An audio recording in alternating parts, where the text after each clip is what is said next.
آج کی اس ویڈیو میں آپ کو بتائیں کہ خوفناک آسمانی بجلی گرنے کے مختلف واقعات میں متعدد افراد ہلاک ہو گئے۔ آسمانی بجلی گرنے کے واقعات کہاں کہاں پیش آئے، اس کی تفصیلات آپ کو اس ویڈیو میں بتائیں گے، تو اس ویڈیو کو آخر تک لازمی دیکھیے گا۔ آپ کو بتائیں، غیر ملکی میڈیا رپورٹس کے مطابق بجلی گرنے کے واقعات بھارت کی ریاست بہار کے 8 اضلاع میں پیش آئے، جس کے نتیجے میں 20 افراد ہلاک ہو گئے۔ بھارتی ڈیزاسٹر مینجمنٹ اتھارٹی کی جانب سے ملک کی جنوبی ریاستوں میں مزید گرج چمک کی پیشگوئی کی گئی ہے۔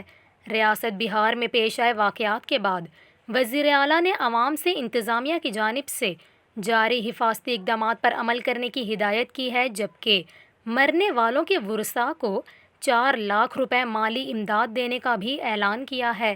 رپورٹ کے مطابق ہر سال بھارت میں آسمانی بجلی گرنے سے 100 افراد کی اموات ہوتی ہیں، اور اس کی بڑی وجہ شہریوں کا کھلے علاقوں میں کام کرنا ہے۔ بھارتی محکمہ موسمیات کے مطابق 1995 سے لے کر 2014 تک آسمانی بجلی گرنے کے واقعات میں بڑا اضافہ دیکھنے میں آیا ہے۔ ایک غیر سرکاری تنظیم کے ڈیٹا کے مطابق بھارت میں اپریل 2020 سے لے کر مارچ 2021 تک آسمانی بجلی گرنے کے واقعات میں 34% تک اضافہ ہوا ہے۔